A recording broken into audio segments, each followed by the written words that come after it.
எப்படி நம்முடைய தோல்விகள் வெற்றிகளாக மாறுகின்றன என்று. மனம் சோர்ந்து சங்கடத்தோடு அமர்வது மனிதனுடைய இயல்பு. தான் நினைத்தபடி நடக்காவிட்டால் மனிதன் சோர்ந்து போகிறார்.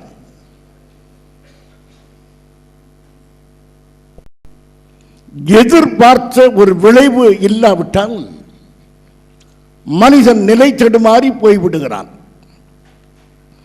எத்தனையோ முறை கடந்த ஆண்டில் எதிர்பார்த்த காரியங்கள் நடக்காதனாலே நாம் சோர்ந்து போயிருந்திருக்கிறோம். ஊழியக்காரனாகிய நான், நம்முடைய சபை வளராததினாலே நான் மிகவும் மனம் சோர்ந்து போன நாட்கள் உண்டு. வேகமாக வளர்ந்து அப்படியே நின்று போய்விட்டது நம்முடைய சபையின் வளர்ச்சி. உண்மையாகவே எடுக்கிற பிரயாசங்கள், கொடுக்கப்படுகிற செய்திகள், இதற்கு தக்கபடி நம்முடைய சபை வளராதது மனதுக்கு வேதனையாகி இருக்கிறது. ஆனாலும் நம்முடைய பிரயாசங்களை ஆசீர்வதிக்கிற கர்த்தர் இந்த புதிய ஆண்டில் நம்மை சந்தித்து, நீ செய்வதெல்லாம் வாய்க்கும், நீ ஜெயம் உள்ளவனாக இருப்பாய் என்று சொன்ன வார்த்தைகளுக்காக நான் கர்த்தரை நான் ஸ்தோத்திரிக்கிறேன். மெய்யாகவே இந்த ஆண்டு நம்முடைய பிரயாசங்களை கர்த்தர் வாய்க்க பண்ணுவார் என்று நான் என்னை பொறுத்தவரையில் நம்புகிறேன். நீங்களும் உங்கள் வாழ்க்கையில் எல்லா பிரயாசங்களையும் கர்த்தர் ஆசீர்வதிப்பார் என்பதை முழு நிச்சயமாய் நம்புங்கள். யோவான் சுவிசேஷம் 21ஆம் அதிகாரத்தில் ஒரு தோல்வியின் சரித்திரத்தை பார்க்கிறோம். அந்த தோல்வி எப்படி வெற்றியாக மாறியது என்பதை நாம் இந்த வேளையில் ஆவியானுடைய உதவி கொண்டு நாம் பார்ப்போம். யோவான் சுவிசேஷம் 21ஆம் அதிகாரம் 1ஆம் வசனம். இவைகளுக்கு பின்பு இயேசு திபேரியா கடற்கரையிலே மறுபடியும் சீஷருக்கு தம்மை வெளிப்படுத்தின விவரமாவது, திபேரியா கடலில் இயேசு தம்மை மறுபடியும் தம்முடைய சீஷர்களுக்கு வெளிப்படுத்தினார். திபேரியா என்பது ரோம் அரசனுடைய பெயர். ரோம் நாட்டை ஆண்டு வந்த அந்த அரசன் கலிலியா கடலுக்கு திபேரியா என்று தன் பெயரே வைத்தான். அதனாலே திபேரியா கடல் என்று அழைக்கப்படுகிறது. உண்மையாகவே அந்த கடல் கலிலியா என்றுதான் அழைக்கப்படுகிறது. கிபி 16 முதல் கிபி 37 வரையிலும் திபேரியா என்ற பெயருடைய அந்த அரசன் தான் இதை ஆண்டு வந்தான். இந்த ராஜாவினுடைய பெயர் இந்த கடற்கரைக்கு இருப்பதனாலே என்ன அர்த்தம்? அதனால என்ன சிறப்பு வந்து விட்டது? ஒன்றுமில்லை. இந்த சக்கரவர்த்தியுடைய பெயர் இந்த கடற்கரைக்கு வைத்ததினாலே, அந்த கடலுக்கு வைத்ததினாலே என்ன சிறப்பு வந்து விட்டது? அந்த கடலுக்கு எந்த சிறப்பும் இல்லை. அந்த ராஜாவின் நிமித்தமாக இந்த கடலை நாம் நினைவு கூறுவதில்லை. அவன் ராஜாவாக இருந்தும் இந்த கடலுக்கு அவன் தன் பெயரை கொடுத்திருந்தும் நினைவு கூறத்தக்கதாக எதுவுமே இல்லை. ஆனால் இன்றைக்கு இரவு இந்த கலிலியா கடற்கரையை நான் நினைப்பதற்குள்ள காரணம், அது அழகான ஒரு கடற்கரை, எல்லாரும் உட்கார்ந்து விளையாடுகிற இடம்.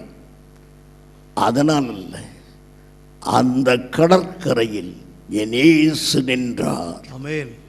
அந்த கடற்கரையில் கர்த்தர் நின்றபடியினாலே இன்றைக்கு வரலாற்றில் அந்த இடம் இருக்கிறது. ஆகவே அருமையானவர்களே, எத்தனை இதிகாசங்கள், இலக்கியங்கள், மேம்பாடுகள், சிந்தனைகள் எவ்வளவுதான் ஒரு நாட்டில் இருந்தாலும் அந்த நாட்டில் இயேசுவின் ரட்சிப்பு இல்லாவிட்டால் அது வரலாறு இல்லாத நாடாகவே இருக்கும். உலகத்தின் எந்த சம்பவத்தையும் அது உண்மை என்று சொல்வதற்கு ஒரு முத்திரை தேவை. வரலாற்று முத்திரை இல்லாத எந்த சம்பவம் கட்டுக்கதை.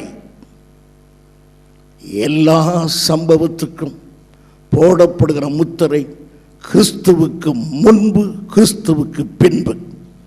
இப்படி சரித்திரத்தையே இரண்டாக பிரிக்கிற அந்த இயேசு கிறிஸ்து அந்த கரையிலே நின்றபடியினாலே இது முக்கியமான இடமாயிற்று.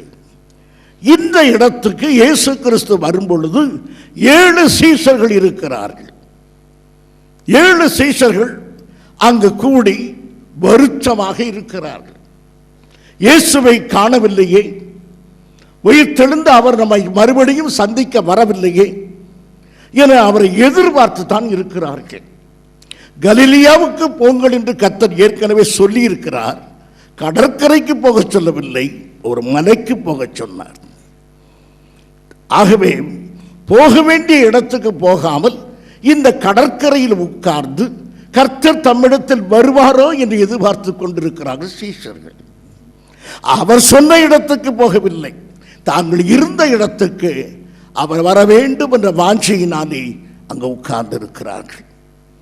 பிரியமானவர்களே, இவர்களை இயேசு எளிதில் மறந்து விடலாம். என் சொற்படி கேட்காதவர்கள், போகச் சொன்ன இடத்துக்கு போகாதவர்கள் என்று அவர்களை மறந்து விடலாம். அன்பான இயேசு அவர்களை தேடி வந்து திபேரியா கடலோரமாய் நடந்து வந்த அன்பின் பாதங்கள் எத்தனையோ முறை தேவனுக்கு கீழ்ப்படியாமலும் அவரை எதிர்த்தும் பலவிதத்திலும் அவரை துன்பப்படுத்தியும் இருக்கிற நம்மை இந்த காலை வேளையிலே திபேரியா கடலோரம் கடந்து வந்த பாதங்கள் நம்மையும் சந்திக்க கடந்து வருகின்றன. நம்மோடு பேசுவதற்கு இயேசு கிறிஸ்து இந்த காலை வேளையிலே வாஞ்சையோடு வருகிறார். அருமையானவர்களே, அவர் வருவதின் நோக்கம் என்ன? தன்னை வெளிப்படுத்த, தான் யார் என்பதை சொல்வதற்கு வருகிறார். 3 ஆண்டுகள் பழகினார்கள். 3 ஆண்டுகள் அவரோடு உண்டு உரை நடந்து எத்தனையோ சிலாக்கியங்களை பெற்ற அவர்களுக்கு ஆண்டவர் மறுபடியும் தன்னை வெளிப்படுத்த வேண்டியதாயிற்று. ஆம், உயிர்த்தெழுந்த இயேசு கிறிஸ்து தன்னை இப்போது வெளிப்படுத்தாவிட்டால் அவளுக்கு தெரியாது. இயேசு முன்பு போல அவளுக்கு காணப்பட மாட்டார். முன்பு இருந்த அதே சரீரம் அவருக்கு இப்பொழுது இல்லை. அவர் உலகத்தில் எங்கேயும் யாருக்கும் காணப்படாமல் அதர்சனமாக இருக்கிற இயேசுவாக இருக்கிறார். உயிர்த்தெழுந்த இயேசு கிறிஸ்து இப்பொழுதும் நமது மத்தியில் இருக்கிறார். ஆனால் அதர்சனமாக இருக்கிறார். அவர் தன்னை தரிசனமாக வெளிப்படுத்தினால் மாத்திரம்தான் நாம் காண முடியும். மற்றபடி அவர் காண முடியாத ஒரு தேவனாக உயிர்த்தெழுந்த பிறகு இருக்கிறார். ஆகவே சீஷர்கள் தன்னை கண்டுகொள்ள முடியாது. உயிர்த்தெழுந்த இயேசுவை இவர்களாக காண முடியாது.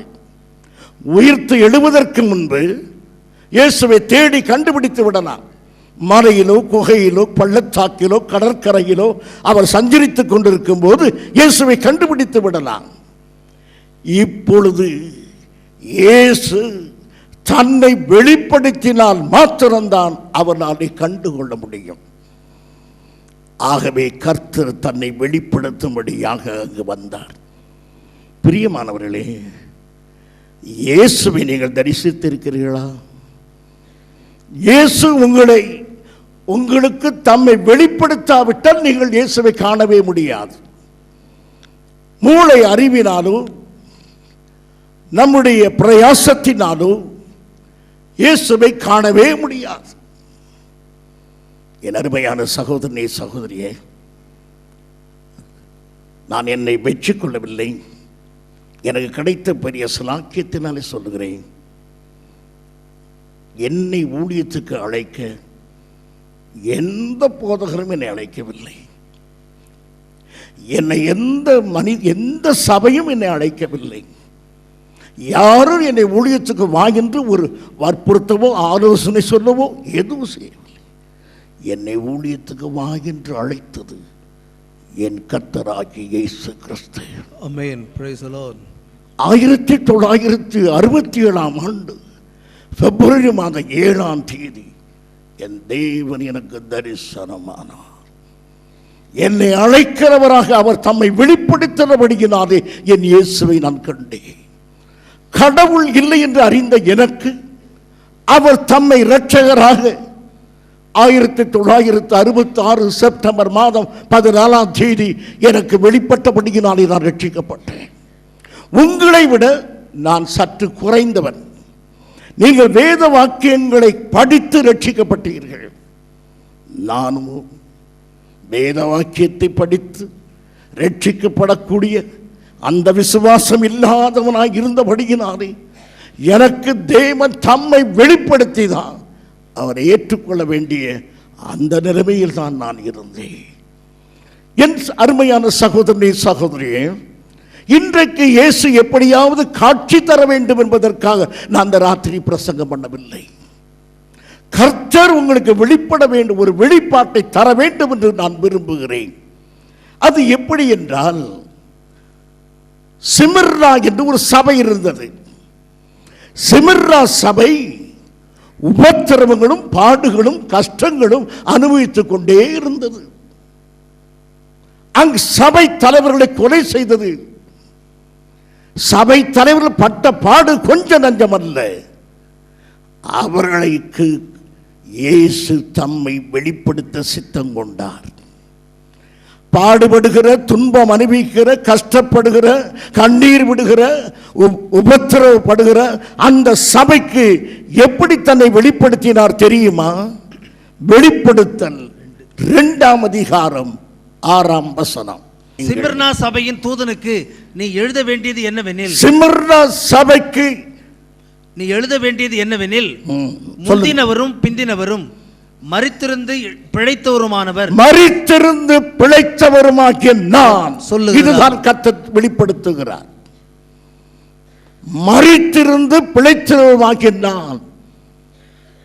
சிமிர்னா சபை மரணத்துக்குள்ளாகிறது, பாடு அனுபவிக்கிறது, சங்கடப்படுகிறது, ரத்தம் சிந்துகிறது. அந்த சபைக்கு வெளிப்படுத்துகிறார், சிமிர்னா நான் மரித்து உயிரோடு எழுந்த கர்த்தர். ஆகவே அவளுக்கு சொல்லுகிறார், பயப்படாதே, மரண பரியந்த உண்மையாயிரு, நீ மரித்தாலும் நீ பிழைப்பாய் என்ற செய்தியை சொல்வதற்காக, அவளை தைரியப்படுத்துவதற்காக தன்னை எப்படி வெளிப்படுத்தினார்? மரணத்தை ஜெயித்த இயேசு என்று வெளிப்படுத்தினார். அதுபோல நம்முடைய சூழ்நிலைக்கு தக்க தேவன் தம்மை வெளிப்படுத்துவதை நாம் காட்சியினால் அறிய மாட்டோம், வேதத்தினாலே அறிந்து கொள்வோம். வேதத்தை படிக்கும்போது வேதம் கர்த்தரை வெளிப்படுத்த வேண்டும். அருமையானவர்களே, வெளிப்பாடு இல்லாமல் வேதத்தை வாசிக்காதீர்கள். 5 அதிகாரம் படிக்க வேண்டும், சங்கீதம் 1 படிக்க வேண்டும், பழைய ஏற்பாடு 2 அதிகாரம், இப்படி திறந்தோறும் படித்து வேதத்தை வாசித்து முடிந்து நான் 2 முறை வேதத்தை வாசித்து முடித்து விட்டேன் என்று சொல்லுகிற சகோதரனே, என்ன பிரயோஜனம்? வேத வாசிப்பு மாத்திரம் உன்னுடைய கடமையாக இருக்குமானால் உன் வேத வாசிப்பே ஒரு விக்கிரக ஆராதனை. நான் வேதத்தை வாசித்து விட்டேன் என்ற ஒரு திருப்தி இருக்கக்கூடாது. வாசித்த வேதத்தில் இருந்து எந்த வெளிப்பாட்டை பெற்றுக்கொண்டோம்? வேதம் வெறும் எழுத்துக்கள் அல்ல, வேதம் நம்மை உயிர்ப்பிக்கிற ஆவியா இருக்கிறது. வேத எழுத்திலே ஆவி, பரிசுத்த ஆவியானவர் மறைந்திருக்கிறார். அந்த ஆவியானவர் என்ன சொல்லுகிறார் என்பதை கண்டுகொள்வதுதான் வெளிப்பாடு. அப்படிப்பட்ட வெளிப்பாடு இல்லாமல் வேதம் வாசிப்பது என்பது மந்திரம் போல வாசித்துக் கொண்டே போவது. அருமையானவர்களே, ஆகையினால் வேதத்தை வாசிக்கும் போது ஆவியானவர் அவர் சித்தத்தை, நோக்கத்தை நமக்கு தெரியப்படுத்துவதுதான் வெளிப்பாடு. இன்றைக்கு வெளிப்பாடு என்று ஜனங்கள் ஓடுகிறார்கள். எங்கள் வீட்டு கோழி காணாமற் போயிற்று, அது கிடைக்குமா என்று ஒருவருடன் கேட்க, அவர் கிடைத்தாலும் கிடைக்கும், கிடைக்காவிட்டாலும் போகும் என்ற வெளிப்பாடு சொல்ல இவர்கள் அல்லேலூயா என்று சொல்வது இன்றைக்குள்ள வெளிப்பாடுகள். என் அருமையான சகோதரனே, சகோதரியே, உங்கள் வீட்டில் காணாமல் போன பொருளை தேடி கொடுக்கிற காவல்துறை அல்ல என் கர்த்தராகிய இயேசு கிறிஸ்து.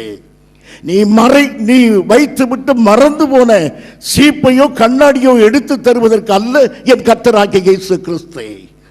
வேதத்தில் மறைந்து கிடக்கிற அவருடைய சித்தத்தை வெளிப்படுத்துவதே என் கர்த்தராகிய இயேசு கிறிஸ்து. அதுதான் வெளிப்பாடு, அதுதான் தீர்க்க தரிசனம். அருமையானவர்களே, அப்படிப்பட்டவர்களை அறிந்து கொள்ளும்படியாகவே தேவன் இந்த புதிய வருடத்தின் ஆரம்பத்திலே நம் மத்தியிலே இருக்கிறார். வெளிப்பாட்டை நமக்கு கொடுக்கும்படியாக 2ஆம் வசனம் வாசியுங்கள். சீமோன் பேதுருவும் திதிமு எனப்பட்ட தோமாவும் கல்லேய நாட்டில் உள்ள கானா ஊரானாகிய நாத்தான்வேலும் செபதேயுவின் குமாரரும் அவருடைய சீஷரில் வேறு 2 பேரும் கூடி இருக்கும் போது. அருமையானவர்களே, 7 பேர் அந்த கடற்கரையில் இருக்கிறார்கள். 7 பேரும் கர்த்தருடைய சீஷர்கள். அதில் முக்கியமான 2 பேர் இருக்கிறார்கள், பேதுருவும் தோமாவும். இதில் தோமாவை நாம் கவனிக்க வேண்டும். தோமா உயிர்த்தெழுந்த இயேசு கிறிஸ்துவை சந்திக்க ஒரு முறை தவறி போனான். ஒரு முறை தவறி போன அவன் மிக ஜாக்கிரதைப்பட்டான். அடுத்த வாரமே அவன் கூட்டத்தில் இருந்தான். அதன் பிறகு கர்த்தர் தன்னை வெளிப்படுத்தும் போதெல்லாம் தோமா கூட்டங்களில் தவறுவதே இல்லை. ஒரு முறை அவன் தவறி போனது உண்மை. தோமா அங்கு இல்லை என்றே வேதம் அவனுக்கு ஆப்சென்ட் போடுகிறது. அந்த இடத்திலே தோமா இல்லை என்று குறிப்பாக சொல்லப்படுகிறது. அப்பேற்பட்ட தோமா அதன் பிறகு ஆவியானவர் தோமா என்று கூப்பிட்ட உடனே அடியேன் இங்கே இருக்கிறேன் என்று சொல்லும்படியாக எப்பொழுதும் அவன் காணப்பட்டான். பிரியமானவர்களே, தவறு செய்வது இயல்பு, இயற்கை. ஆனால் தவறை திருத்தி சரியான வாழ்க்கைக்கு வர வேண்டும் என்பதற்கு ஒரு பாடம் தான் தோமா. தோமா மிக ஜாக்கிரதையாய் கருத்து உள்ளவனாக இருந்தான். தெய்வ சமூகத்தை விட்டுவிடக் கூடாது என்பதிலே மிகுந்த கருத்து உள்ளவனாக இருந்தான். அருமையானவர்களே, பலவீனத்தின் நிமித்தமாகவோ அது தொடர்ந்து உட்கார முடியாத நிலைமையிலோ உங்களில் வயதானவர்கள், பலவீனம் உள்ளவர்கள் நீங்கள் எழுந்து செல்வதை நான் பார்க்கிறேன். ஆனால் வாலிபர்களும் எழுந்து வெளியே போவது, நின்று பேசுவதெல்லாம் தேவ சமூகத்தை விட்டு நாம் வெளியே போவதிலே நாம் கொஞ்சம் கூட கவலைப்படாமல் இருக்கிறோம். தோமாவிடந்து கற்றுக்கொள்ளுங்கள். ஒரு முறை அவன் அலட்சியமாக இருந்தான், தேவனுடைய சமூகத்தில் இல்லை. அதன் பிறகு அவன் ஜாக்கிரதைப்பட்டு தன் வாழ்க்கையை திருத்திக் கொண்டான். நம்முடைய வாழ்க்கையிலும் ஒரு முறை வேத வாசிக்க தவறிவிடலாம், ஒரு முறை ஜெபம் பண்ண தவறிவிடலாம், ஆராதனைக்கு போக தவறிவிடலாம். அதுவே நம்முடைய வழக்கமாக இருக்கக்கூடாது. ஒரு நாள் ஆராதனைக்கு பிந்தி வரலாம், பிந்தி வருவதே நம்முடைய பழக்கமாக இருக்கக்கூடாது. தோமா ஒரு நாள் வரவில்லை, மறுவாரம் வந்தான். அதன் பிறகு ஒவ்வொரு தடவையும் அவனை பார்க்கிறோம். என் பிரியமான சகோதரனே, சகோதரியே, தவறுகளே நம்முடைய வாழ்க்கையிலே தொடர்கதையாய் இருக்கக்கூடாது. நம்முடைய வாழ்க்கையில் திருத்த வேண்டும். தவறுவது இயற்கை, ஆனால் தவறை திருத்திக் கொள்வதுதான் கிறிஸ்தவ வாழ்க்கை. பிரியமானவர்களே, இப்போது இந்த தவறெல்லாம் திருத்தி அவன் வந்திருக்கிறான். 7 பேர் இருக்கிறார்கள் அங்கே. ரோம் நாட்டு சட்டத்தின்படி 7 பேர் உள்ள இடத்தில் 7 பேர் சாட்சி சொன்னால்தான் ஒரு சம்பவம் நீதிமன்றத்தால் ஏற்றுக்கொள்ளப்படும். சட்டப்படி ஒன்று ஏற்றுக்கொள்ளப்பட வேண்டும் என்றால் அங்கு 7 பேர் இருக்க வேண்டும். இங்கு 7 பேர் இருக்கிறார்கள். இந்த 7 பேருக்கு மத்தியிலே இயேசு அங்கு வந்ததினாலே அது சம்பவம் அல்ல, அது வரலாறு. அது மாற்ற முடியாத ஒரு சத்தியம். இயேசு திபேரியா கடற்கரையில் தோன்றினார் என்பது பிராணம் அல்ல, இதிகாசத்தில் சொல்லப்படுகிற போல ஒரு கதை அல்ல, கடலிலே கட்டப்பட்டிருக்கிற ஒரு பாலம் என்று சொல்வது போல ஒரு கதை அல்ல. இது சத்தியம். 7 பேரை கொண்டு இந்த டெஸ்டமெண்ட் உருவாக்கப்பட்டிருக்கிறது. இது ரோம் சட்டத்தின்படி இந்த 7 பேரும் நான் இயேசுவை திபேரியா கடற்கரையில் கண்டேன் என்று சொல்வார், ஆனால் அது வரலாறாகி விடுகிறது. ஆம் பிரியமானவர்களே, நாம் எல்லாரும் சேர்ந்து நமது ஆண்டவராகிய இயேசு கிறிஸ்துவை இந்த நாட்டில் உயர்த்தி காட்டுவோமானால் அது சம்பவம் அல்ல, அது வரலாறாக மாறிவிடும். அருமையானவர்களே, அவ்விதமாக 7 பேர் சேர்ந்து அந்த கடற்கரையில் இருக்கிறார்கள். இதற்காகத்தான் அவள் வந்தாள் என்றல்ல, அவளை ஏனோ அவள் 7 பேர் அங்கு வந்து கூடியிருக்கிறார்கள். அருமையானவர்களே, இந்த இடத்தில் தான் இயேசு தம்முடைய வெளிப்பாட்டை கொடுக்கும்படியாக அங்கு வந்தார். அந்த சமயத்தில் பேதுரு ஒரு காரியத்தை சொல்லுகிறார். 3ஆம் வசனம் வாசி. சீமோன் பேதுரு மற்றவர்களை நோக்கி, மீன் பிடிக்கப் போகிறேன் என்றான். அதற்கு அவர்கள், நாங்களும் உம்முடனே கூட வருகிறோம் என்றார்கள். மீன் பிடிக்கப் போகிறேன் என்று சொன்னார். அருமையானவர்களே, நான் ஆசிரிய வேலையை விட்டுவிட்டு என்னுடைய 36வது வயதிலே நான் வந்தேன். என்னுடைய 28வது வயதில் ரட்சிக்கப்பட்டேன். 8 ஆண்டுகள் உலக வேலையில் இருந்து நான் வந்து விட்டேன். இப்போது திடீரென்று, இப்போது போக முடியாது, ஆனால் திடீரென்று ஊழியத்தில் இருக்கும் போதே நான் ஆசிரிய வேலைக்கு போகிறேன் என்று சொன்னால் அது பின்மாற்றம், அழைப்பை விட்டு விடுவதாக. இப்பொழுது மனுஷர்களை பிடிப்பாய், எனக்கு ஊழியம் செய்வாய் என்று தேவன் அவனை அழைத்திருந்தார். வலையையும் படகையும் விட்டுவிட்டு தேவனுக்காக வந்தவன் பேதுரு.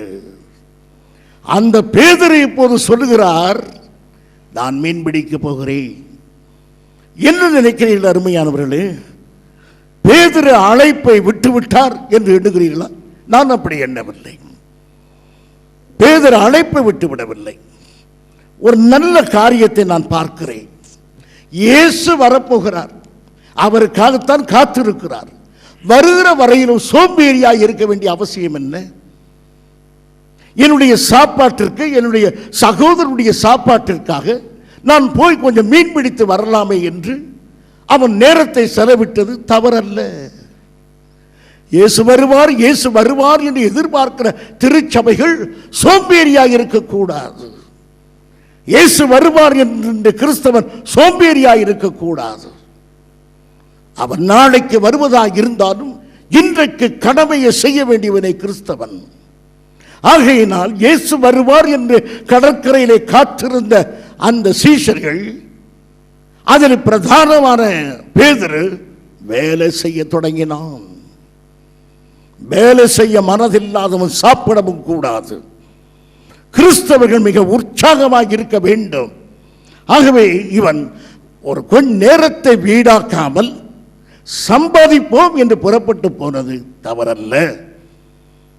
ஆகவே அவனை குற்றம் சாட்ட முடியாது. அழைப்பை தள்ளிவிட்டான் என்று சொல்ல முடியாது. அருமையானவர்களே, இதற்கு முன்பு அவனுக்கு அழைப்பு கொடுக்கும் போது என்ன நடந்தது என்றால், லூக்கா சுவிசேஷம் 5ஆம் அதிகாரம் 6ஆம் வசனம். லூக்கா 5:6. அந்தப்படியே அவர்கள் செய்து தங்கள் வலை கிழிய போகத்தக்கதாக, வலை கிழிந்து விட்டது. அன்று கர்த்தர் மீன்களை பிடிக்க சொல்லி பேதுருவை அனுப்பும்போது வலை கிழிந்து விட்டது. இனி உனக்கு இந்த வலை தேவையில்லை. அந்த வலை கிழிந்து போனது. ஆகவே அன்றைக்கு தேவன் அவனை மீன் பிடிக்க, இனி நீ மீன் பிடித்து வியாபாரம் செய்து உன் வாழ்க்கையை நடத்த வேண்டியது இல்லை என்று அந்த வலையை கிழித்து அவனுடைய தொழிலை முடித்து விட்டார். அவன் மறுபடியும் தன் வலையை எடுத்து கொண்டு போகவில்லை. அவன் விட்ட படகை அவன் போய் தேடி பிடித்து கொண்டு வரவில்லை. அன்றைக்கு தூக்கி எறிந்த வலையை அவன் இன்றைக்கு தூக்கி கொண்டு வரவில்லை. ஏதோ ஒரு இரவு படகு, அங்கிருந்த ஒரு படகின் மீது ஏறி அவன் மீன் பிடிக்கிறான். கொஞ்ச நேரம் வேலை செய்யலாம் என்று எண்ணியிருந்தான். நமக்கெல்லாம் ஒரு நல்ல பாடம் அது. சோம்பேறியாக இருக்கக்கூடாது, ஒரு வேலை செய்யலாம் என்பதுதான். அருமையானவர்களே, அடுத்ததாக அவனுடைய வாழ்க்கையில் நான் பார்க்கிற ஒரு காரியம் என்னவென்றால், திறமையான மீன்பிடிக்கிறவன் பேதுரு. இன்றைக்கு அவன் வழக்கமாக மீன்பிடிக்கிற அந்த கடற்கரை, அந்த கடலில் தான் மீன்பிடிக்கிறான். அவனுக்கு ஒன்றும் கிடைக்கவில்லை. என்ன காரணம் அருமையானவர்களே? ஏன் ஒன்றும் கிடைக்கவில்லை? அவன் புறப்பட்டது தவறல்ல, அவனுடைய படகு தவறல்ல, அவனுடைய வலை தவறல்ல. ஆனால் போகும்போது யாரிடத்தில் அனுமதி கேட்கவில்லை? கர்த்தராகிய இயேசு கிறிஸ்துவிடத்தில். இப்போது அவன் தனி மனிதன் அல்ல, ஆண்டவருடைய சீஷன், கர்த்தருடைய ஊழியக்காரன். நான் மீன்பிடிக்க போகிறேன் சொல்வதற்கு முன்பு மீன்பிடிக்க போகலாமா என்ற கேள்வியை ஆண்டவரிடத்தில் கேட்டிருக்க வேண்டும். அல்லது நீர் என்னோடு கூட வாரும் என்று கர்த்தருடைய சமூகத்தை அவன் விரும்பி இருக்க வேண்டும். என்னால் நன்றி உங்களால் எதுவும் செய்ய முடியாது என்று கர்த்தர் சொல்லி இருக்கிறார். என் அருமையான சகோதரனே, சகோதரியே, நமக்கு எவ்வளவோ திறமை இருக்கலாம், திறமையினாலே நாம் ஒன்றை சாதிக்க முடியாது. கர்த்தருடைய கிருபை, தேவனுடைய அனுமதி இல்லாமல் நாம் எதையுமே செய்ய முடியாது. எல்லா நன்றி உங்களால் எதுவுமே செய்ய முடியாது. ஆம் பிரியமானவர்களே, அந்த காரியத்தை பேதுரு மறந்து போனான். ஆகையினாலே அவனுக்கு எதுவுமே கிடைக்கவில்லை. பிரியமானவர்களே, இந்த புதிய ஆண்டிலே எனக்கு அவரை தெரியும், இவரை தெரியும், நான் இப்படி செய்வேன் அப்படி செய்வேன் என்று திறமையையோ அனுபவத்தையோ ஆட்களையோ சூழ்நிலைகளையோ நம்பாமல், அதன் மீது உங்கள் நம்பிக்கையை வைக்காமல் நீங்கள் என்ன செய்ய வேண்டும் என்றால், எனக்கு ஒத்தாசை வரும் பர்வதங்களுக்கு நேராக என் கண்களை ஏறெடுக்கிறேன். கர்த்தரை நோக்கி உங்களுடைய கண்களை ஏறெடுங்கள். தேவன் உங்களோடு கூட வந்தால் மாத்திரமே எல்லாம் வெற்றியாக இருக்கும். அருமையானவர்களே, கோலியத்து எதிரே வந்து நிற்கிறான். கோலியத்தை வீழ்த்துவதற்கு ஒரே ஒரு கருவிதான் இருக்கிறது. அது என்ன கருவி? கமன் கல். இந்த கமன் கல்லினாலே அவனை கீழே வீழ்த்தி விடலாம் என்பதுதான் இஸ்ரவேலில் உள்ள ஆயுதமாக இருக்கிறது. கவனியுங்கள், கமன் கல்லை எரிகிற சாமர்த்தியம், திறமை யாருக்கு அதிகம்? பென்யமீன் கோத்திரத்தார். இஸ்ரவேலிலே பென்யமீன் கோத்திரத்தான் தான் கமன் கல்லை எறிவதிலே மிகவும் சாமர்த்தியசாலி. நாட்டை ஆளுகிற சவுல் எந்த கோத்திரத்தான்? பென்யமீன் கோத்திரத்தான்.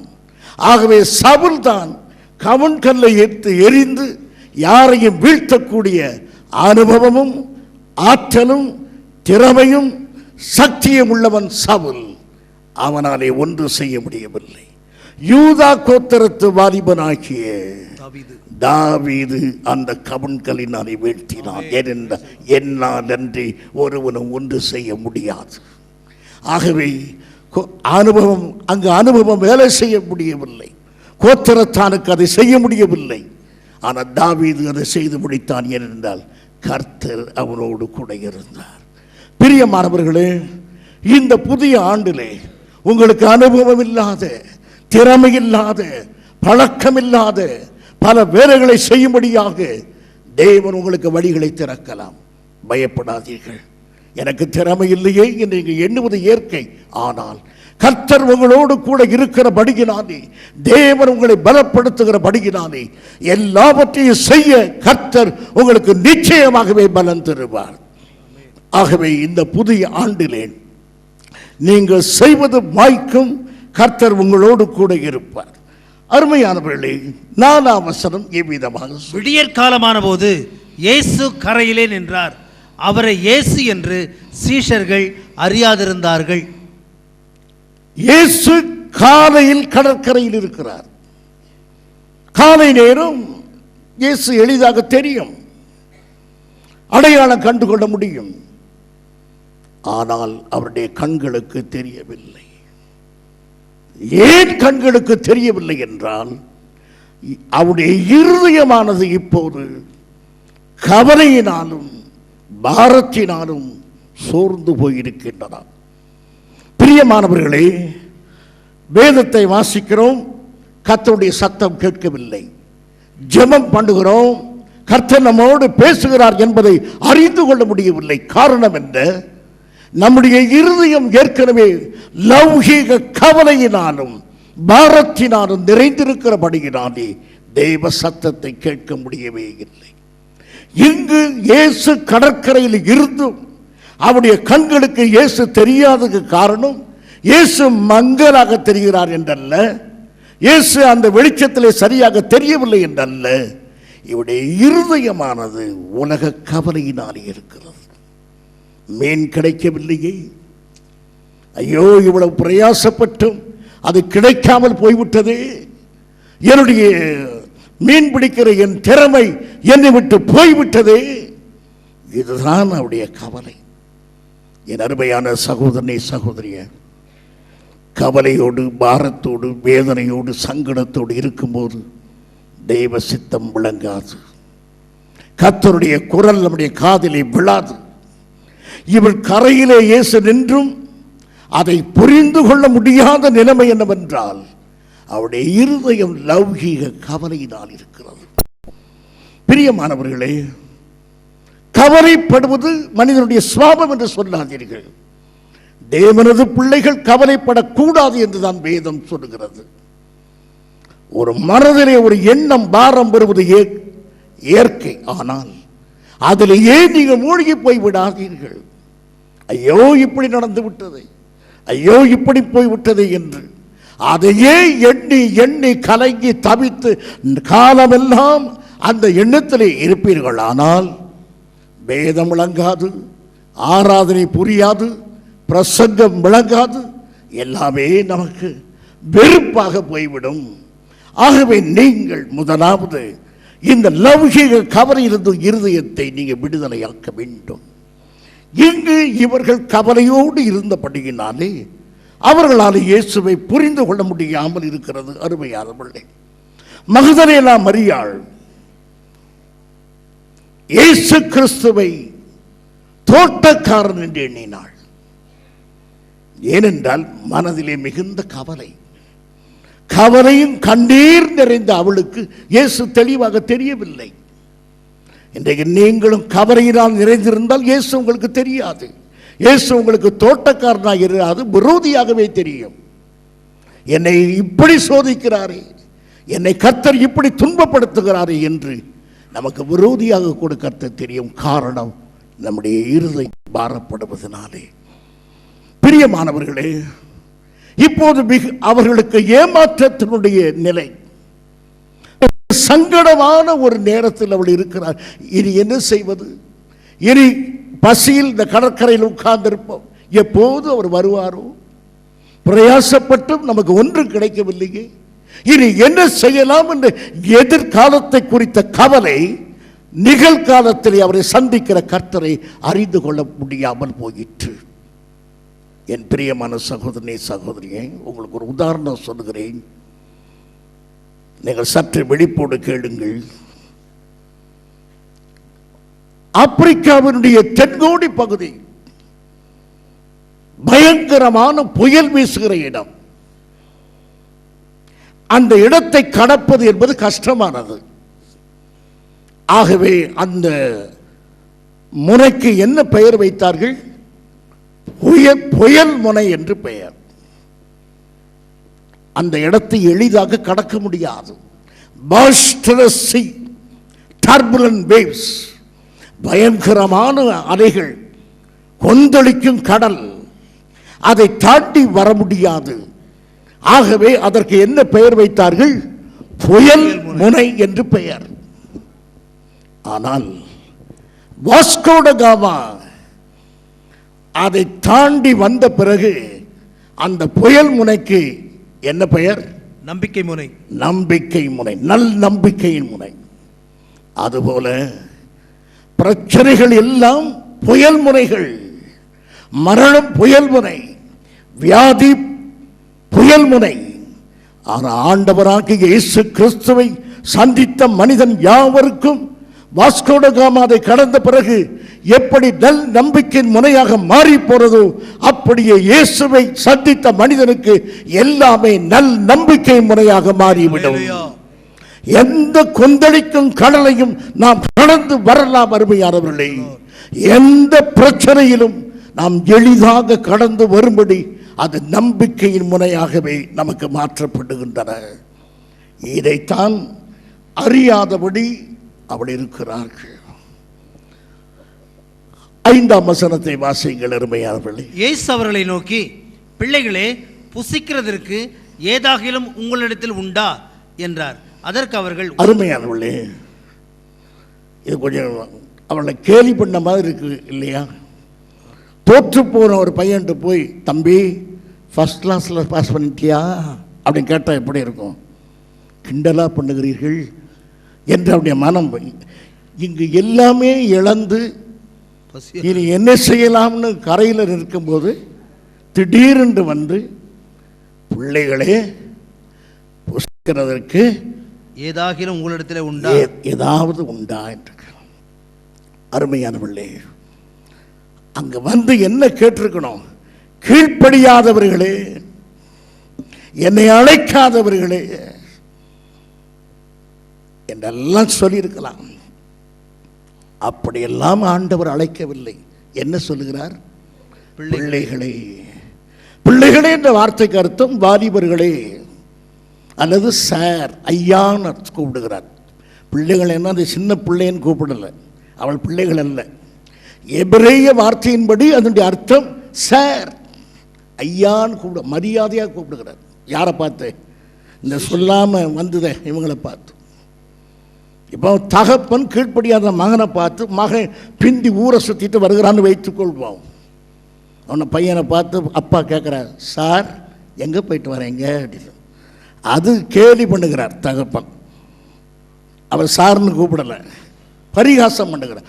ஆண்டவர்களை பார்த்து, சார், ஐயா, உங்களிடத்தில் புசிக்கிறதற்கு ஏதாகிலும் உண்டா? எதற்கு அப்படி கேட்கிறார்? அருமையானவர்களே, ஏன் அப்படி கேட்கிறார் என்று சின்ன பிள்ளையை பார்த்து நம்ம கேட்குறோம், நான் யார் தெரியுமா, நான் யார் தெரியுமா அப்படின்னு கேட்குறோம். உன்னை பிள்ளை சொல்லுது, நீங்கள் மாமா, நீங்கள் அத்தை. உடனே பெரிய சந்தோஷம். ஏன் கண்டுபிடிச்சிட்டோம், நான் அத்தை தான். அப்படியா? குழந்தை வாயிலாக to be recognised by the child, குழந்தையினாலே நாம் அங்கீகரிக்கப்படுவதை சந்தோஷமாய் கேட்டுக்கொள்கிறோம். ஆண்டவர் அவருடைய அறிக்கையில் பெரிய என்ன சொல்லுகிறார்கள்? அவர் அறிந்து கொள்ளல்ல, அவர்கள் அறிக்கை மூலமாக அவர்களை தங்களை அறிந்து கொள்ள வேண்டும். இதுவரைக்கும் பேதுரு என்னாலே முடியும், நான் சாதிப்பேன் என்பது பேதுரு தன்னை பற்றி அறிந்திருக்கிற காரியம். இப்போதுதான் அவன் அறிய போகிறான். ஒரு பதில் சொல்லப்பா, பேதுருவே, நான் மரிக்கப் போகிறேன், நீ என்னோடு கூட மரிக்க முடியுமா? முடியும். இவர்கள் 11 பேர் மறுதளித்தாலும் நான் மறுதளிக்கவே மாட்டேன், என்னாலே மரிக்க முடியும். எப்பவும் பேதுரு முடியும் என்று சொல்கிறவர், முடியாது இல்லை அப்படி சொல்லவே மாட்டார். இப்போது அவர் வாயிலிருந்து ஒரு வார்த்தை வரவழைக்கிறார். சார், ஐயா, உங்களிடத்தில் புசிக்கிறதற்கு ஏதாகிலும் உண்டா? என்ன பதில் சொல்கிறார்கள்? ஒன்றுமில்லை என்றார்கள். ஒன்றுமில்லை. ஒரு மரியாதையே இல்லை பாருங்க. ஒருத்தர் கேட்கிறார், தம்பி வீட்டில் அப்பா இருக்காரா? இல்லை. ஏட்டே அப்பா? இல்லை சார், அல்லது வெளியே போயிருக்காங்க அப்படி. அது சொல்வதுதான் மரியாதையா சொல்வது. அப்பா வீட்டில் இருக்காரா? இல்லை. எப்போ வருவாருன்னு தெரியுமா? தெரியாது. அது பிறகு அந்த இடத்துல நிற்கிறதுக்கு நமக்கு மரியாதையே கிடையாது, வந்துட வேண்டியதான். அப்படி பதில் சொல்கிறார்கள். விரக்தி, ரொம்ப கஷ்டப்பட்டு ரொம்ப வேதனை அனுபவித்து கஷ்டத்தோடு இருக்கும்போது, என்ன சார் சோகமாக இருக்கீங்களான்னு கேட்டால் அவருக்கு எப்படி இருக்கும்? கீழே விழுந்திருப்பார்.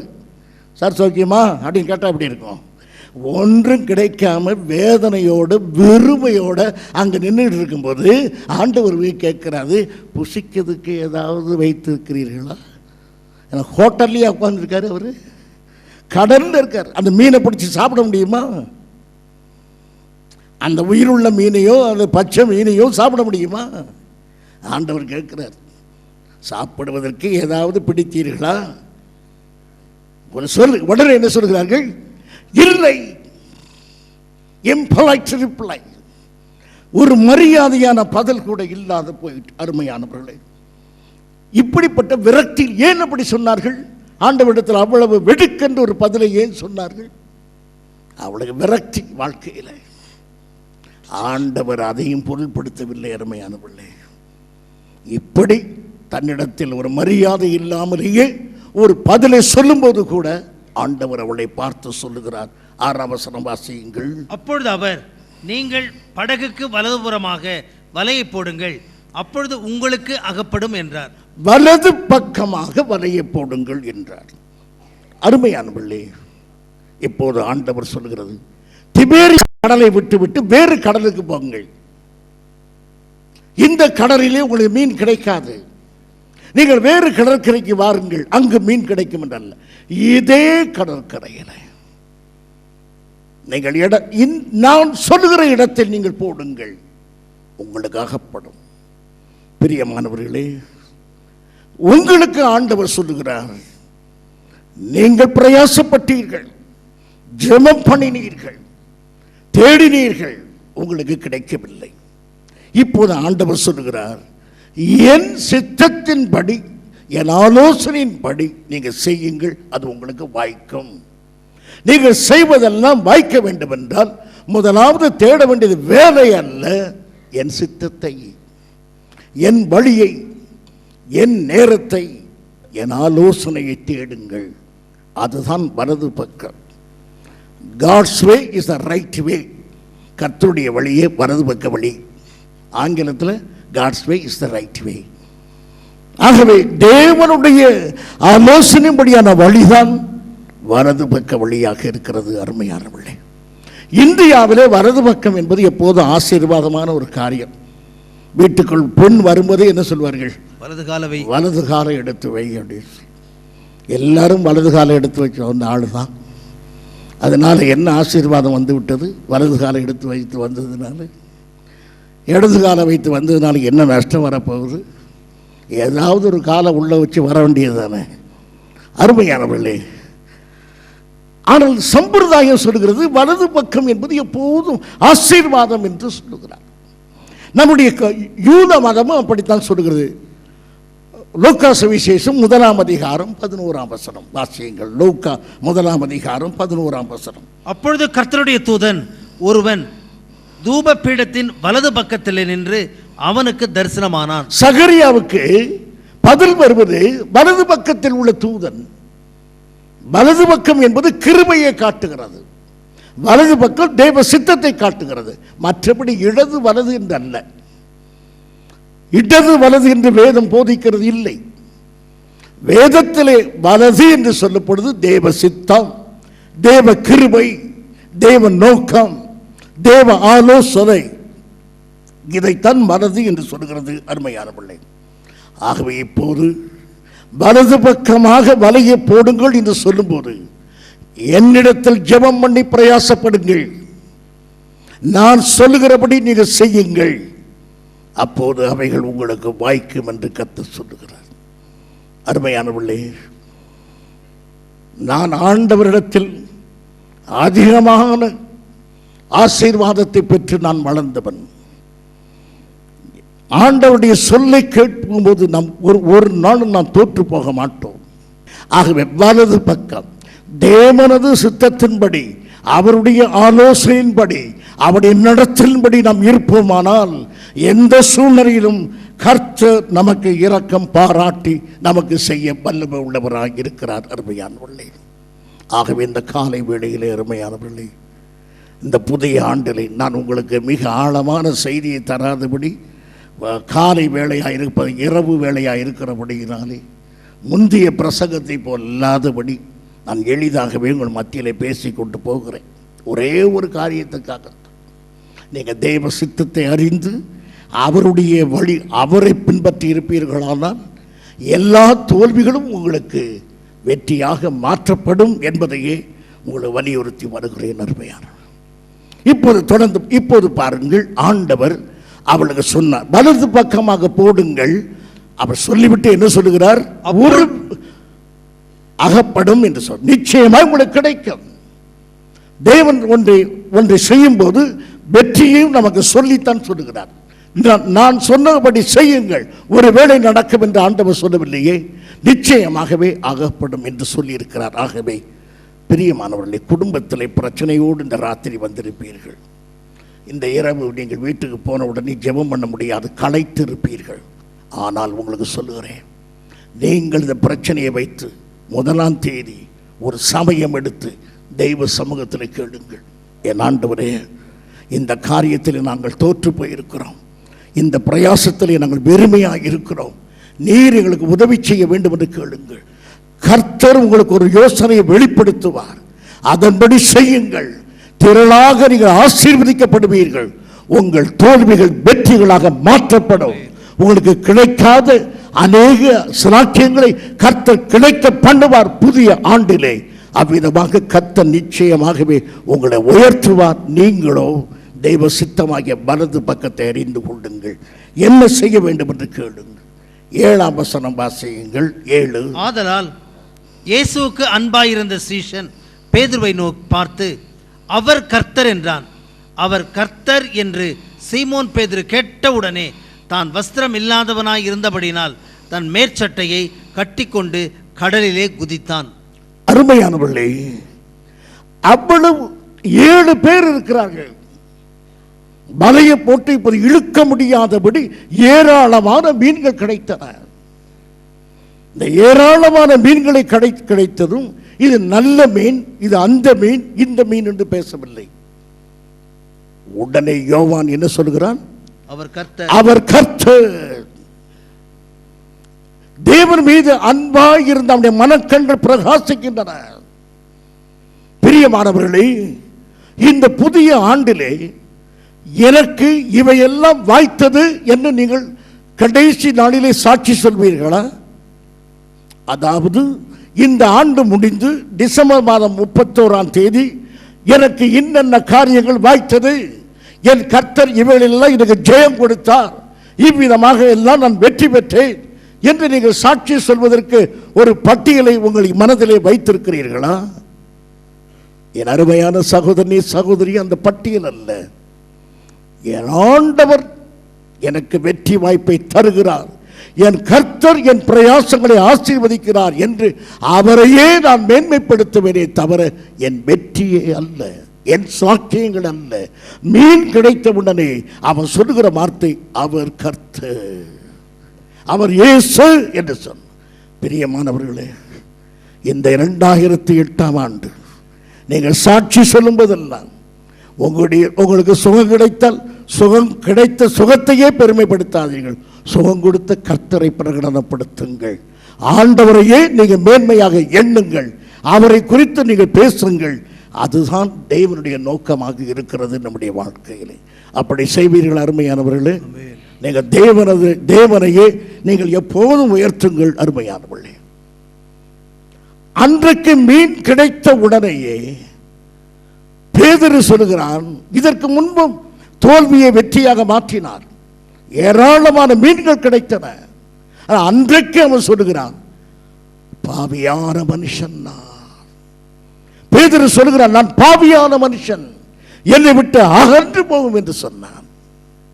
அன்றைக்கு தன்னை அறிந்து கொண்டான் பேதுரு. அன்றைக்கு அவனுடைய மனக்கண்கள் பிரகாசித்து தான் யார் என்பதை அறிந்து அவர் பரிசுத்தர் என்பதை கண்டான்.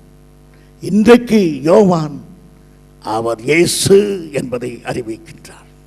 பிரியமானவர்களே, இந்த புதிய ஆண்டிலே 2 காரியங்கள் நமக்கு தெரிய வேண்டும். அவரை பற்றிய வெளிப்பாடு வேண்டும், நாம் யார் என்று நமக்கு தெரிய வேண்டும், நாம் எப்படி இருக்கிறோம் என்று. பரிசுத்த பவுல் சொல்லுகிறார், தன்னை பற்றி அவர் சொல்லும்போது சொல்லுகிறார், அப்போஸ்தலனாகிய பவுல் தன்னை அப்போஸ்தலனாக கண்டார். கொஞ்ச நாட்கள் கழித்து அவர் சொல்லுகிறார், அகால பிறவியான நான். முதலாவது சொன்னது அப்போஸ்தலன், இரண்டாவது தன்னை கண்டது யாராக? அகால பிறவியான நான்.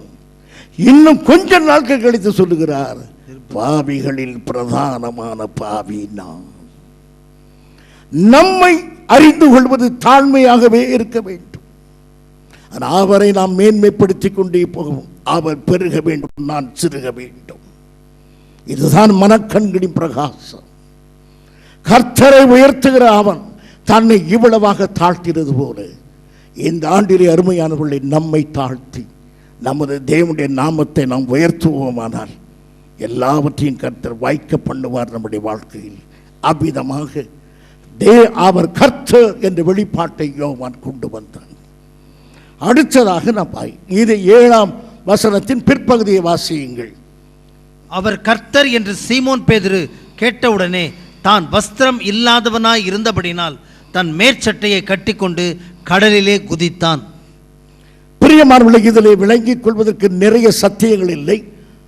ரெண்டொரு காரியத்தை உங்கள் மத்தியிலே சொல்ல விரும்புகிறேன். அவர் கர்த்தர் என்று சொன்ன உடனே பேதுரு வேகமாக செயல்பட்டான், யோவானும் வேகமாக செயல்பட்டான். மற்ற சீஷர்கள் வேகமாக வரவில்லை. அவர்கள் வலையை இழுத்துக் கொண்டிருக்கிறார்கள், மீனை இழுத்துக் கொண்டிருக்கிறார்கள். வேகமாக செயல்படும் dynamic personalities Peter and John. பேதுரும் யோவானும் வேகமாக செயல்படக்கூடியவர்கள். மற்ற 5 பேரும் மெதுவாக செயல்படுகிறார்கள். 2 கூட்டம் பார்த்து வித்தியாசமாக இருக்கிறார்கள். வேகமாக செயல்பட 2 பேர், மெதுவாக செயல்பட 5 பேர். இவர்கள் இயேசுண்டை போகும்போது ஆண்டவர் இந்த 2 பேரையும் மெச்சி, நீங்கள் ரொம்ப சுறுசுறுப்பானவர்கள். பேதுரு, நான் தான் இதை கேள்விப்பட்டதும் தண்ணீரிலே குதித்து நீந்தி ஓடி வந்து விட்டாயே என்று அவனை அரவணைத்து அவனுக்கு அதிகமான விருந்தை கொடுத்ததாக வேதம் சொல்லவில்லை. மெதுவாக வந்தவர்களுக்கும் வேகமாக வந்தவர்களுக்கும் ஒரே விருந்துதான். திபேரியா கடலிலே ஆண்டவர் விருந்து கொடுத்தார். 2 பேருக்கும் ஒரே விருந்துதான். பிரியமானவர்களே, விசுவாசிகள் வித்தியாசமான நிலையில் இருப்பார்கள். சிலர் நன்றாக பாடுவார்கள், சிலர் பாட முடியாது. சில பேர் உற்சாகமாக இருப்பார்கள், சிலர் சோர்ந்து இருப்பார்கள். சிலருக்கு பல வரங்கள் உண்டு, சில பேருக்கு சில வரங்கள் உண்டு. நாம் யாரையும் எடை போடக்கூடாது. கரவல் ஆடுகளை மெதுவாக நடக்கிற கர்த்தர் பலவீனமான விசுவாசிகளை மெதுவாக நடத்துவார். உங்களுக்கு இருக்கிற அவ்வளவு பலமான விசுவாசம் இன்னொருக்கு இல்லாமல் இருக்கலாம். குற்றமாக எண்ணாதீர்கள் அருமையானவர்களே. எல்லாரையும் ஒன்றாக நடத்துகிறவரும் எல்லாரையும் ஒன்றாக ஆசீர்வதிக்கிறவரும் ஆகிய நமது ஆண்டவராகிய இயேசு கிறிஸ்து அவர்களுக்கு எல்லாருக்கும் ஒரே விருந்து தான் வைத்தார். சுறுசுறுப்பானவர்களுக்கு இந்த பகுதியிலும், மந்தமாக வந்தவர்களுக்கு இன்னொரு இடத்திலும் விருந்து வைக்கவில்லை.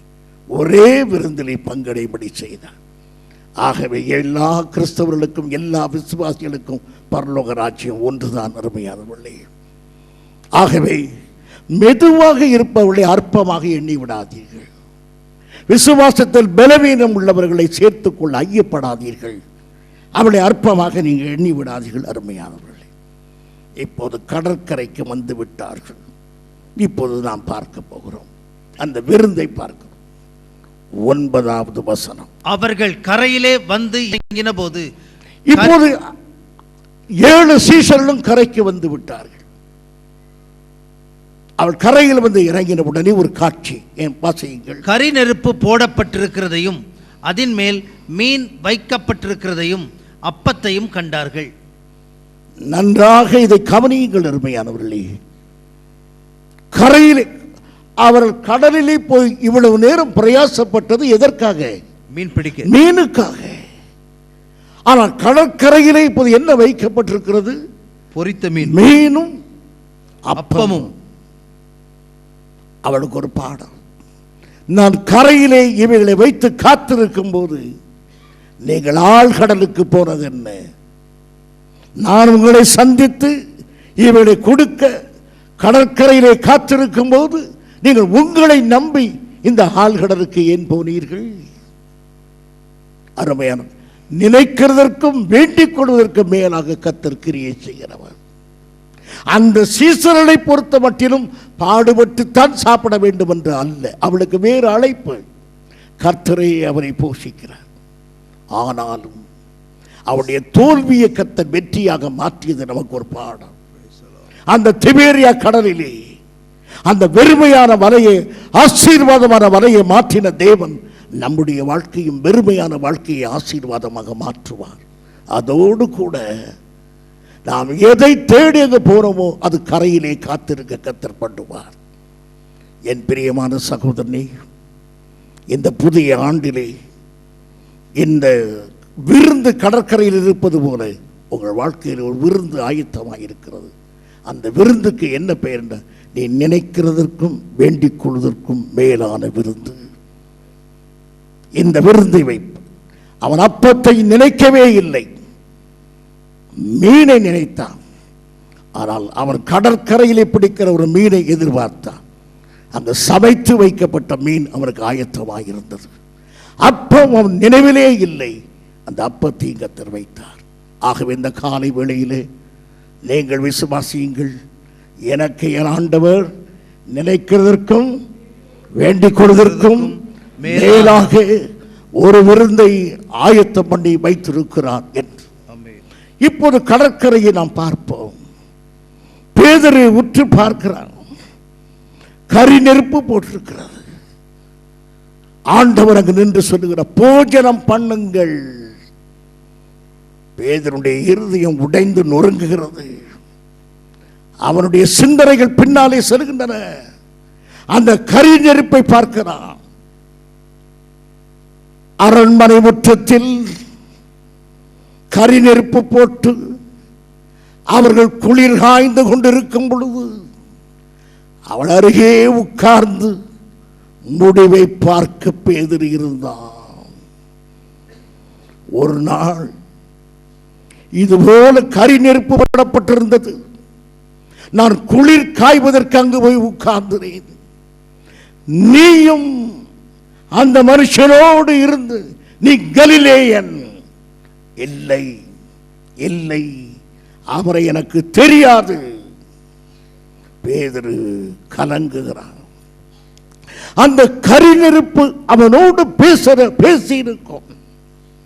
ஆம், அன்று அறியேன், அவரை தெரியாது என்று சபிக்கவும் சத்தியமும் பண்ணின பேதுரு இன்றைக்கு அவனை பார்த்து கர்த்தர் என்ன சொல்கிறார்? போஜனம் பண்ணு. எப்படி இருக்கும் அருமையானவர்களே? அந்த கரி நெருப்பு அன்று அவனுடைய சரித்திரத்தை சுட்டி காட்டி இன்றைக்கு இயேசுடைய அன்பையும் சுட்டி காட்டுகிறது. நம்முடைய தப்பிதங்களுக்கு தக்கபடி அவர் செய்கிறவர் அல்ல, நம்முடைய அக்கிரமங்களுக்கு தக்கபடி அவர் செய்கிறவர் அல்ல. அவர் மன்னிப்பதில் ஐஸ்வர்யவானாக இருந்து பேதுருவை மன்னித்து அவனுக்கு இவ்வளவு பெரிய விருந்தை கர்த்தர் கொடுத்தார். என் பிரியமான சகோதரனே, சகோதரிய, ஜெபிக்க மறந்த நாள் உண்டு, கர்த்தரை தேடாத நாட்கள் உண்டு, வேதம் வாசிக்காத நாட்கள் உண்டு. அதையெல்லாம் கணக்கில் எடுத்து உனக்கு ஆசீர்வாதத்தை குறைத்து தருகிற மனமுள்ள தேவன் அல்ல, உன்னை ஆசீர்வதிக்கவே விரும்புகிறார். ஆகவே இந்த காலை வேளையிலே அவர் நீ மறுபடியும் திரும்ப உன் வாழ்க்கையை சரி செய் என்று தான் ஆண்டவர் சொல்ற. அப்படி செய்வாயானால் நான் வாய்க்க பண்ணுவேன், இழுக்க மாட்டாதவாறு இழுக்கும்படியாக உனக்கு ஆசீர்வாதங்களை தருவேன். நீ செய்வதெல்லாம் வாய்க்கும், நீ ஜெயம் உள்ளவனாக இருப்பாய் என்று கர்த்தர் இந்த காலை வழியில் நமக்கு சொல்லுகிறார். அருமையானவர்களே, அந்த வலையை பாருங்கள். இப்போது வாசியுங்கள் 9ஆம் வசனம். 9ஆம் வசனம் வாசியுங்கள். அவர்கள் கரையிலே வந்து இறங்கின போது கரி நெருப்பு போடப்பட்டிருக்கிறதையும் அதன் மேல் மீன் வைத்திருக்கிறதையும் அப்பத்தையும் கண்டார்கள். அதில் எத்தனை மீன் இருந்தது? ஒரு மீன் தான் இருக்குங்க. அதன் மேல் மீன் வைத்திருக்கிறதையும். கரி நெருப்பில் எத்தனை மீன் இருக்கு? வலையில் எத்தனை மீன்கள் இருந்தன? மீன்கள். வலையில் எத்தனை மீன்கள் இருந்தன? 153 மீன்கள் இருந்தன. உலகத்தில் மீன் வகைகளை எடுத்தால் மொத்தம் எத்தனை வகை தான் இருக்கிறது என்று சொல்லுகிறார்கள்? 153 வகைகள். உலகத்தில் உள்ள மீன்களுடைய அத்தனை வகைகளும் அந்த வலையில் அகப்படும்படியாக கர்த்தர் செய்தார் என்று வேத பண்டிதர்கள் சொல்லுகிறார்கள். அதை எடுத்துக்கொள்வார் இப்போது. ஆகவே 153 வகையான மீன்கள் இருந்தன. என் அருமையான சகோதரனே, சுவிசேஷ வலையை போடும்போது உலகத்தில் உள்ள அத்தனை ஜனங்களுடைய பிரதிநிதிகளும் வலையிலே பிடிக்கப்படுவார்கள். எல்லா தேசத்து மக்களும் சபைக்குள்ளே வருவார்கள். அருமையானவர்களே, எல்லா ஜாதி மக்களும் சபைக்குள்ளே வருவார்கள். என்னை கேட்கும் என் அருமையான சகோதரனே, சகோதரியே, இந்த காலை வேளையிலே உன்னை அன்போடு வேண்டிக் கொள்கிறேன். உன்னை நீ தலித்து இனம் என்று சொல்லாதே. உன்னை ஆண்டவராகிய இயேசு கிறிஸ்து உயர்த்தி இருக்கிறார். உன்னை தாழ்ந்த ஜாதி என்று நீயே முத்திரை குத்தாதே. உன்னை கர்த்தர் உயர்த்தி இருக்கிறார். தன் இரத்தத்தினாலே கழுவி தன்னை பிள்ளையாக்கி தன்னுடைய ஜாதியாய் மாற்றி இருக்கும் பொழுது நீ உன்னை தாழ்ந்த ஜாதி என்று முத்திரை குத்தாதே. 153 மீன்களும் அந்த வலையில் வந்தது போல உலகத்தில் உள்ள அத்தனை ஜாதி மக்களும் இந்த வலைக்குள் அகப்பட்டு இயேசுவின் பிள்ளைகளாகவே கருதப்படுவார்கள். அங்கு ஜாதி இல்லை. அவள் எல்லாரும் ஒரே சமுதாயமாக கருதப்படுவார்கள். ஆகவே எல்லா வேற்றுமையும் மறந்து 153 பேரும் கர்த்தர் அந்த வலையை சிக்கி இருக்கிறது போல இன்றைக்கும் சுவிசேஷ வலையை போட்டு எல்லாரையும் ஒன்றாக்கும்படி இந்த காலை வேளையிலும் கர்த்தர் நமக்கு ஒரு அழைப்பை கொடுக்க. கடைசியாக 11ஆம் வசனம், போஜனம் பண்ணுங்கள் என்று கர்த்தர் சொல்லி இருக்கிறார். அந்த வலை கிழிந்து போகவும் இல்லை. இன்னொரு காரியமும் நடக்கிறது. அவரை பார்த்து நீர் யார் என்று கேட்க ஒருவருக்கும் துணிவில்லை. இதை மாத்திரம் உங்களுக்கு சொல்ல விரும்புகிறேன். இன்றைக்கு பார்வோன் கேட்டான், அவருக்கு கீழ்ப்படிவதற்கு அவர் யார்? நான் எகிப்தினுடைய ராஜா, நான் கீழ்ப்படிவதற்கு இஸ்ரவேலின் ராஜா, இஸ்ரவேலின் தேவன் யார்? இயேசுவை இன்றைக்கு யார் யார் என்று கேட்கிறார்கள். இந்தியாவிலும் கேட்க இயேசு யார்?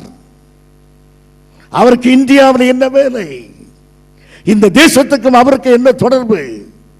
அருமையானவர்களே, நாம் நம்முடைய வலையை சரியாய் போட்டு, சுவிசேஷ வலையை சரியாய் போட்டு இந்த தேசத்துக்கு தேவனுடைய மகத்துவத்தை காட்டி இந்த கடற்கரையின் விருந்தை போல ஒரு ஆவிக்குரிய விருந்தை இந்தியா தேசத்துக்கு கொடுப்போமானால் இந்தியா இயேசு யார் என்று கேட்காது, அவர் கர்த்தர் என்று இந்தியா சொல்லும். அவர் யார் என்ற கேள்வி இந்தியாவில் எழும்பாது. அதற்கு பதிலாக பாரத தேசம் சொல்லும், அவர் கர்த்தர், அவர் இயேசு, அவர் இரட்சகர் என்று இந்தியா சொல்லும். ஒரு போதும் எந்த கேள்வியை கேட்க இயேசு யார் என்ற கேள்வியை இந்தியா கேட்காது. அப்படி இந்தியாவின் சரித்திரம் மாறும்படியாக நாம் செய்ய வேண்டிய பெரிய காரியம் கடற்கரையிலே விருந்து. ஆண்டவரை மகிமைப்படுத்துங்கள், அவர் சொன்னபடி செய்யுங்கள். இழுக்க மாட்டாதவர் இழுக்கிறபடி ஆசீர்வாதம் உள்ள மக்களாக இந்த தேசத்தில் இருங்கள். அருமையானவர்களே, அப்போது இந்தியா இயேசுவை அறிந்து கொள்ளும். இந்த காலை வேளையில் திபேரியா கடலிலே ஏமாற்றம் வருத்தம் நிறைந்த மக்களை அவர் சந்தோஷம் சமாதானத்தினாலே நிறைத்தது போல நம் யாவரையும் கடந்த கால தோல்விகள் எல்லாவற்றையும் வெற்றியாக மாற்றி நம்மை ஆசீர்வதிக்க சித்தமுள்ளவராக இருக்கிறபடியினாலே நாம் எல்லாரும் கர்த்தரை நன்றியோடு நாம் ஸ்தோத்திரம் பண்ணுவோம். இரவின் காலத்தில் ஆண்டவரே, ஒரு புத்தாண்டு ஆண்டவரே, நீர் எங்கள் ஒவ்வொருவருடைய வாழ்க்கையிலும் மலரச் செய்த தயவுக்காக ஸ்தோத்திரம் கர்த்தாவே. நன்றியோடு துதிக்கிறோம், நன்றியோடு ஸ்தோத்திரிக்கிறோம் ஆண்டவரே. எல்லோருமாக வாய்களை திறந்து நம் தேவாதி தேவனை எல்லோருமாக உயர்த்துவோம், அவரை துதிப்போமா? ஸ்தோத்திரம் ஆண்டவரே, நன்றியோடு துதிக்கிறோம் சுவாமி, நன்றியோடு ஸ்தோத்திரிக்கிறோம் ஆண்டவரே. நீ செய்வது எல்லாம் வாய்க்கும் என்று சொன்ன நம் கர்த்தரை எல்லோருமாக துதிப்போமாக. ஸ்தோத்திரம் ஸ்தோத்திரம் ஸ்தோத்திரம் ராஜா. நன்றியோடு துதிக்கிறோம் ஆண்டவரே, நன்றியோடு ஸ்தோத்தரிக்கிறோம் அப்பா. எங்கள் கைகளின் பிரயாசத்தை ஆசீர்வதிக்கிற தேவனாக இருக்கிறமைக்காக உம்மை துதிக்கிறோம், ஸ்தோத்தரிக்கிறோம் ஆண்டவரே. எங்கள் வாழ்நாள் முழுவதும் ஜெயத்தை கட்டளையிடுகிறவராக இருக்கிறமைக்காக ஸ்தோத்திரம் ஆண்டவரே. நன்றியோடு துதிக்கிறோம் அப்பா. எங்களுடைய ஏமாற்றங்கள், தோல்விகள் எல்லாவற்றையும் மாற்றி எங்களுக்காக எங்கள் கர்த்தர் யாவற்றையும் செய்து முடிக்கிறவராக இருக்கிறமைக்காக ஸ்தோத்திரம் சாமி. நன்றியோடு துதிக்கிறோம், நன்றியோடு ஸ்தோத்தரிக்கிறோம் ஆண்டவரே. இந்த நாள் முழுவதும், இந்த வருடம் முழுவதும் நன்மையால் முடிசூட்டுகிற கர்த்தராக இருக்கிறமைக்காக உம்மை துதிக்கிறோம், உம்மை ஸ்தோத்தரிக்கிறோம் ஆண்டவரே. நன்றியோடு துதிக்கிறோம் சுவாமி, ஸ்தோத்தரிக்கிறோம் ராஜா. இயேசுவின் இனிய நாமத்தில் கேட்கிறோம் எங்கள் மகிழ்ந்த நல்ல பிதாவே, ஆமென், ஆமென். என் ஆத்துமாவே கர்த்தரை ஸ்தோத்திரி, என் முழு உள்ளமை அவர் பரிசுத்த நாமத்தை ஸ்தோத்திரி. என் ஆத்துமாவே கர்த்தரை ஸ்தோத்திரி, அவர் செய்த சகல உபகாரங்களை மறவாதே. ஆமென்.